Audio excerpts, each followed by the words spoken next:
time for The View, America. Was Back to the Future 2 right on time? How the coolest gadget from the flick may be a real thing. And the hits keep on coming for Diddy. How his arrest sparked a new workout craze. Yeah, take that. And he's the man in the movies you can't get enough of. Oscar-winning legend Morgan Freeman takes you behind the scenes of his unforgettable classics and this summer's wildest comedy, Ted 2. You ever bring chicks up here? What do you think? Then every kid in the country screaming, "Cowabunga, dude," for Teen Beach 2. The gang's hanging 10 on The View and performing live on our stage. This is The View with Whoopi, Nicole Wallace, Rosie Perez, and Raven Simone. And today, Molly Sims hits the co-host chair. It all starts now. Don't you dare look back, just keep your eyes on me. I said you're holding back. She said, "Shine, see me. This woman is my destiny." She said,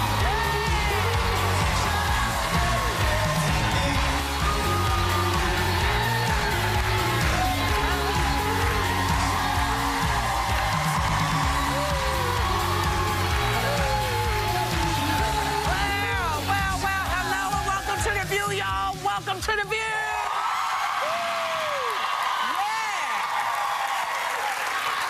So it is our pleasure to report that right before we went on the air this morning, American history was made in a 6-3 decision. The Supreme Court voted to uphold the Affordable Care Act. So Obamacare, but more importantly, the American people win in this one.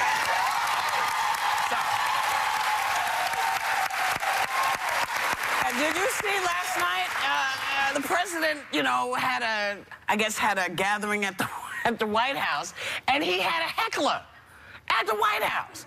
But he kind of shut it down when an LGBT pride event. It was kind of funny. Take a look.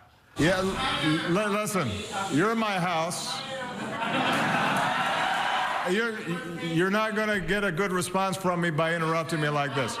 Shame on you. Can we escort this person out? You know, my attitude is if you're eating the hors d'oeuvres, you know what I'm saying? Okay. And drinking the booze. I know that.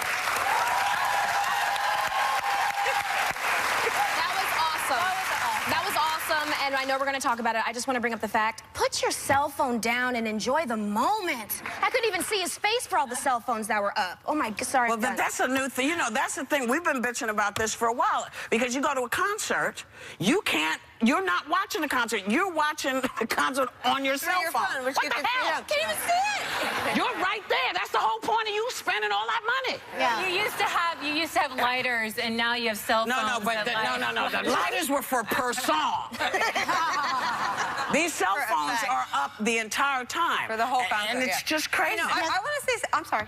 Oh, no, please, go. On Obamacare, this became really political. You know, the Supreme Court, this was the two conservatives sided with the law, and what they said was that lawmaking is the job of the Congress. So they sort of kicked it back to the Congress. And I think this is a conversation that will not end. I think we're going to keep talking about the best way to deliver health care because there's still a lot of detractors from the policy. On the heckler, Obama's absolutely right. And, you know, the difficult thing is when you have an event at the White House, the White House would turn to a group to say, give me a list of names. This heckler imperiled the group and maybe made it less likely that they'd be invited back. So she made her whole group look bad. She made herself look bad. And I'm for the president. If you drink my booze and eat my food, sit down.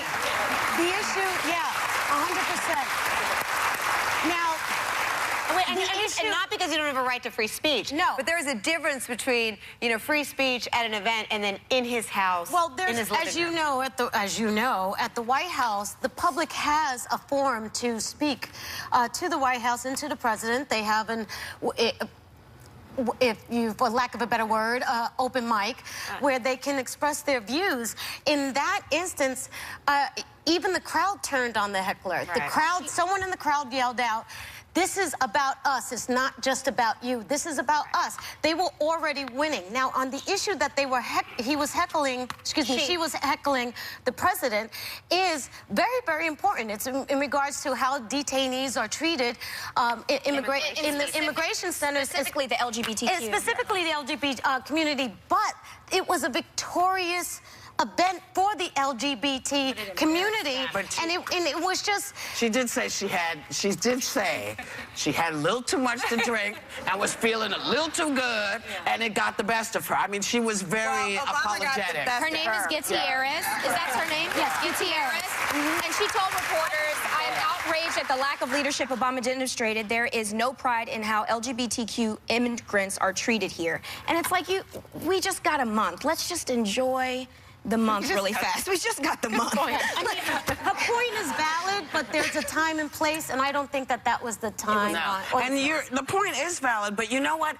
Everything's not going to happen in one fell swoop. Sorry. It took us almost 100 years to get the freaking vote. So, you know, y'all are doing okay. You're doing okay. So let folks work for you, before you start trying to tear it down, because he's not there that much longer. Yeah. Okay? So before you start tearing down on what he's not doing, let him do what he's doing and see if he can get stuff pushed forward. Just an opinion. And next year, your event will be at Denny's. Yeah. Oh, God. Yeah. Unless we get a Republican in there who says, hey, I'm interested in this conversation, and maybe we'll still be at the White House. Or at Denny's if she's there heckling. She'll be at Denny's. She's not going to be invited. But how about this? This is, we're talking about all these things that are going on. So the tragedy in Charleston has some Americans debating how prevalent racism is in our country. And it apparently got Bill O'Reilly got a bug in his butt last Tuesday night. Take a look. There are actually a lot of people in this country who are racist, and you just refused. I really have to wonder, like. All right. I have to wonder about why you can't see what's happening, because most Americans are not racist. They're not. Really? So how many black friends do you have? Really? How many black friends do you have? If you think most Americans are racist, I'm ashamed of you. I'm asking you a serious question. I'm ashamed of you. Well, I'm sorry. I don't think most Americans, there are racist Americans. There. But, for the most part, if you look around what's happening, everybody in this country is not racist, but they are here. And let's not pretend that it's not there, Bill. It does exist in this country. And I know he has a whole lot of ideas about what black on black is and this and this. It's not a competition. It's not a competition. Because if it were a competition, I don't think you want to get into it. I don't think most Americans, by and large, are racist. I love the message, though, that he's saying that he feels that most Americans aren't racist. But we've been saying that here forever. But I do love that he went for it and he said it. I think that racism definitely exists, but I love that he's trying to bring us together and say, okay, we're not a racist. Let's not forget. The better point is you cannot be racist and good. Okay, it's the worst thing you can say about someone. So I think Bill O'Reilly's point is we are a good nation. You can't paint the nation with this broad But as for Bill O'Reilly, let's not forget that interview that he did a little while ago with Cameron and some other people. You might not say, I'm not a racist, but then your actions and words, which you might not consider racist, can be considered racist to somebody else. So you don't know what your words are doing to other people, plain and simple. So, none of us, we've had this conversation, we had it 6 months in December. Is this country a racist country? There are racists here. There are racists all over the world, in every country. But is it prevalent here? No, this is not Nazi Germany, baby. That's not what this is. So let us not paint ourselves that way to anyone, but recognize that it is there, and where it is, let's try to find it. We also recognize how great the accomplishment. What's happening now in America is big. It is big. Yes. We are living in the midst of a historic moment that, with the Confederate flag, with the beautiful, innocent 9 lives that were lost, because because of a racist. Because of a racist. People are coming out and saying enough is enough. Yes. So why don't we talk about that? And why don't we celebrate that? There we go. That's the point. That's the point. And, you know, before we go to break, you know, we were talking about this earlier, and you want to do it because you wanted to do the show. Yeah. Most definitely. Our thoughts and prayers are out for the family of Bobby Christina Brown, who was reportedly just put in hospice. She lives in this city that I grew up in Atlanta. We went to the same middle school, not at the same time, but our prayers are out to you, Carlisi and I. We love you. You definitely know. We will be right back with more Hot Topics.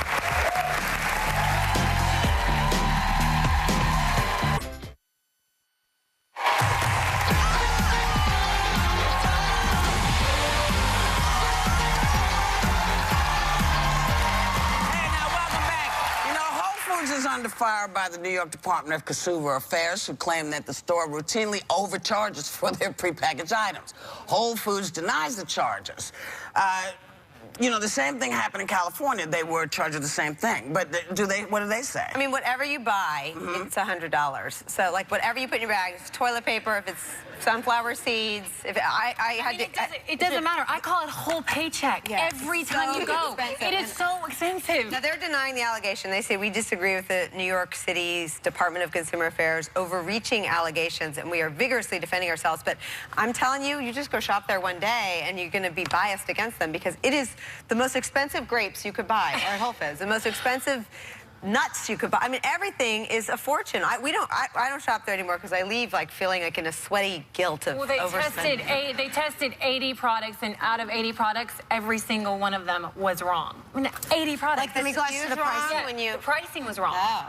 Ha! I knew it. Go to your local farmers market and go, you know, and go support your local farmers, and that food is fresh anyway. That isn't available everywhere, but there's no farmers markets, and there should be a farmers market. Everywhere. Not everywhere. Well, y'all need to figure it out. But it is a good.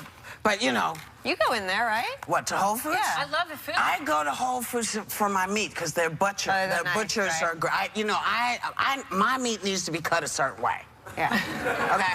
So I've heard. And my so meat is very specific. And your cheese. That's right. You know, I don't just get my meat anywhere. Speaking of which, the arrest of P. Diddy has some strange consequences, including spawning a workout craze. He allegedly tried to hit his son's coach with a kettlebell. So people are doing kettlebell reps. Take that. Take that. While chanting Diddy's catchphrase. Go ahead. And what is his catchphrase, girl? Take that. Take that. There you go. There you go. Now, the former UCLA coach claims that part of the reason he recruited Diddy's son is because of Diddy's fame. Now, is this possibly why the coach was tougher on him? Was he as tough on the non-famous kids of non-famous parents? Well, I think this is part of why Diddy got so, you know, this is what enrages you as a parent. And I said yesterday, and I don't think it was the popular thing to say, but that just being honest, if you're the parent and you feel like your kid's being picked on or singled out, it just ticks off this like primal thing of wanting to protect your kid. And it sounds like there is a news report that his son was bullied. Maybe he was bullied jealous. I think maybe, well, he might have been jealous or not jealous, but I think he was bullied for many years. And now to come out and say, well, I wouldn't have picked you had you not been P. Diddy's son, it's like, really? Like, I'm like a mama bear. I'm like, fight for my kid, especially if I feel like something's wrong. And clearly something's wrong here. But where does the responsibility fall for the parent to go to the head of the school and say, hey, without this is the happening, without the kettlebell, and say, this is what's happening to my kid. Only because, you know, you are a famous person, and no matter what you do, somebody's going to blame it on you. Yeah. And it will always be you first that eats it. And then 2 days later, we get the truth about what was going on. You can't, you know, Mama Bear, I get Mama Bear. My kid is in her, I won't even say her age. Yeah, you don't. She's an older, she's not older than me, but she's my kid. But, you know, she was in a lot of different activities, and sometimes you have to wait and pay attention. And as I said yesterday, you got to talk to them and find out what's going on before you jump off, because sometimes you're wrong and sometimes you're right. But if you just do Mama Bear or Papa Bear, whatever, where's the responsibility for going to through the channels that say this is what's supposed to happen. I think you go through the channel. I agree with Nicole. I think you go through the channels, but at one point, like, this had been happening for years. Like, I was surprised that he went alone. Well, did he go through the channels? Did he go and tell somebody? And so maybe we'll wait. Did he come on and tell us what happened, baby? Come on. That's right. That's right. You know. So, you know, sometimes you get a little tense with your kids, even with your grandkids. Well, apparently I said something to my great-granddaughter, and she decided she'd had enough. Take a look. She said, I'm taking my clothes and my suitcase, and I'm getting the hell out of your house. You know, and if this, I love this luggage, because it's for little kids, and they get to have it, and you can find it. My daughter loves it. Because whenever you go to get your luggage at the airport, it always looks like everybody else's. Yeah. This stuff is like from Hayes, and it doesn't look like any other luggage, so you can always find it. But she was like, I'm out. I'm out. And if you want more information on this luggage, because they make great luggage for little kids, you know, check out our website. Oh, it's the best. And they love packing up and taking off. And then you can bang it and drop it over the side. You can throw it out the window. It does not harm it. It's the most wonderful luggage, and it's really affordable. It's fantastic. Is Charlie TSA pre-checked? She has her own thing, yes. She goes, and she's like this. I'm here. And she doesn't play. When it's time for her to board the plane, that bitch is getting on the plane. We will be right back with the amazing and fabulous Morgan Freeman. He's taking on Mandela, the presidency, and the almighty. The Oscar-winning legend Morgan Freeman talks about taking on Ted, too. Next.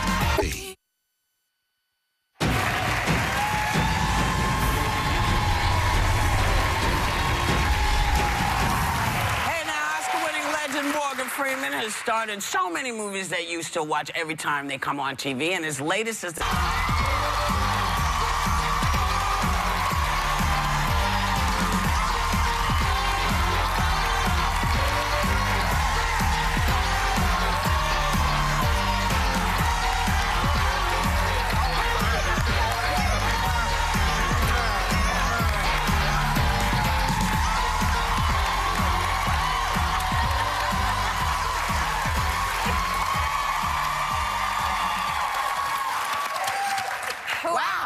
Bear. I want to sleep on a bed made of your voice. Yes. That was nice, right? You know, I said last time that I thought you were very sexy, so you're not going to get me. You're not going to make me blush again. I've steeled myself for this appearance. I'm ready. Love this woman. You know. Listen, happy birthday, first of all. You had a birthday recently, did you? I try to forget it, though. I try not to deal with it. Why? 78. Wait.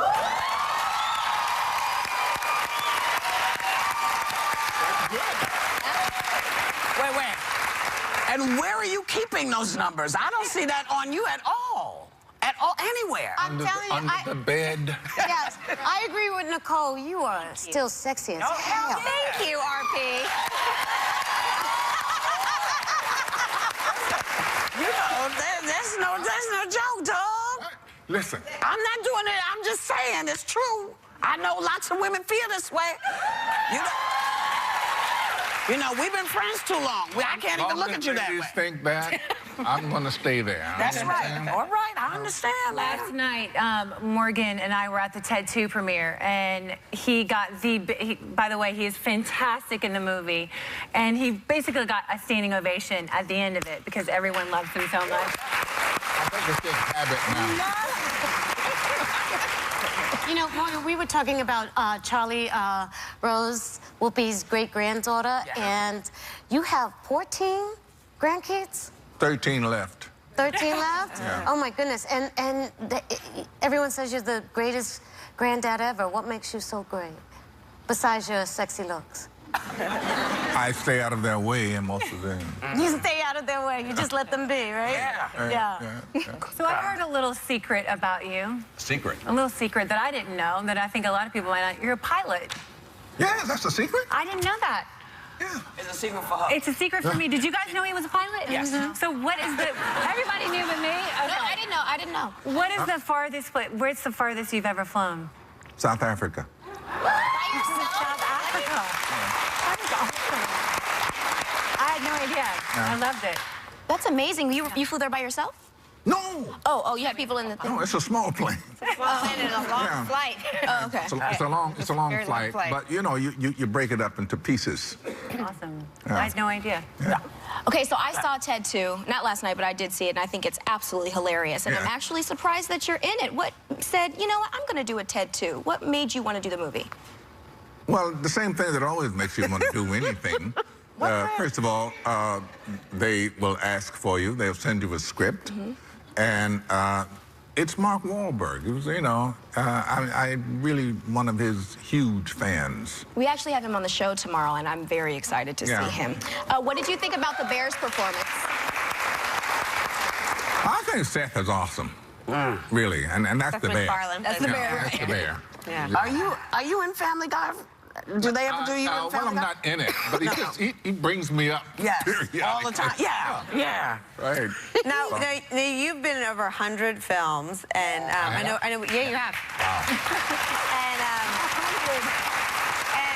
I know we talked about some of them last time you were here, but we wanted to see just you know, what comes to mind when, because I watch all these movies every time they're on, but can I go through some of them and tell us what sort of your lasting memory is of these films and like a lightning round? Yeah, Are you game? okay. Okay. So Driving Miss Daisy. Stage. That's what comes to mind. Okay. We really did it on stage. Okay. Okay. All right. The Ivy. $1 Million Baby, my favorite. Well, it was my third movie with Clint Eastwood. Yeah.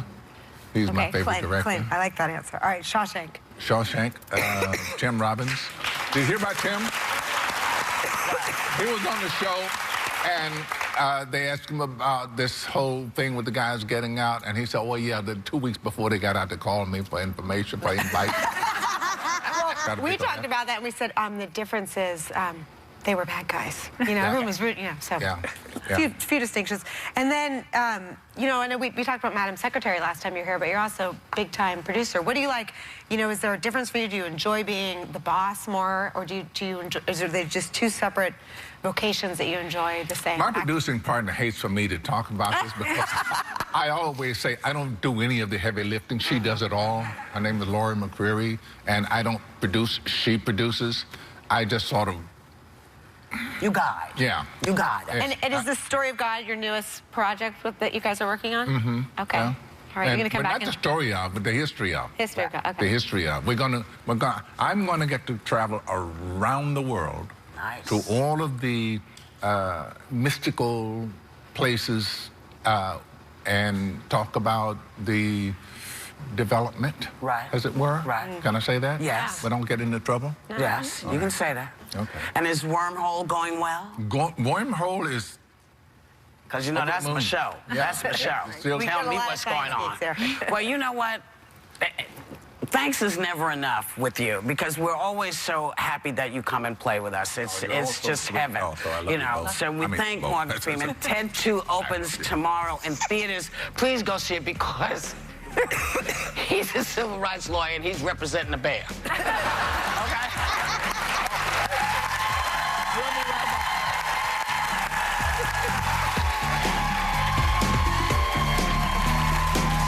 I need one, right? So do we have I want to invite some kids, actually. Maybe they'll do it with me. Let's come on stage to demonstrate how this next game works. Please welcome Jaden and Mac.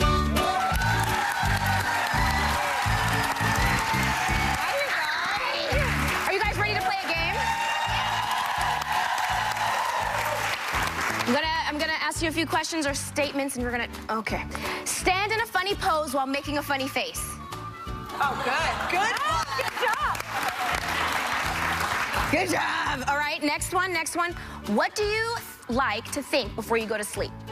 Well, I think about Michael Jackson because he does cool moves and Michael Jackson is in every generation. What do you think about before you go to sleep? Well, stuff energetic, so for next day I could have a lot of energy to do stuff. I like it. I like it. So what is exercise? So questions like that are giving you, as a parent, some insight into the way they think and how they feel. Michael Jackson? You're creating bonding opportunities. I know. So we just got to know her so well.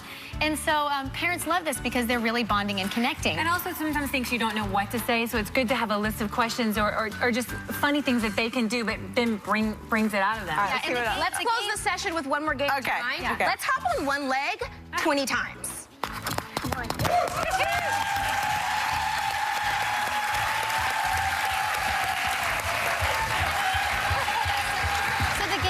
Physical. In order to develop mental and emotional self-control, you've got to learn to control your limbs as a child. So we've got all these fun physical activities for the kids. I love it. I love it. And I do this with my son, and I'm so glad you're here. You have to keep us posted. Well, I'm so glad you're part of our mom community. Absolutely. Absolutely. Thank you. And I'm glad you were here for this. Our thanks to Sophia Dickens, and thanks to our sponsor, EQ-tainment, because they are giving members of our studio audience all these products. We'll be right back.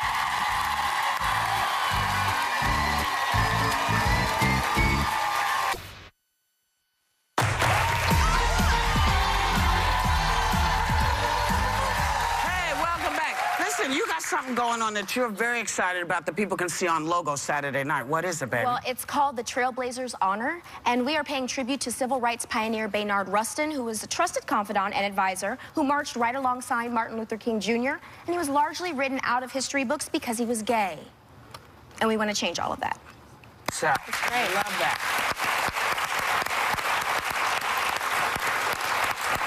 Good girl. Listen, we want to thank you guys for coming to see us. We really appreciate that you come, and we're better because of it. We want to tell everybody to have a great day and take a little time to enjoy whatever view you happen upon.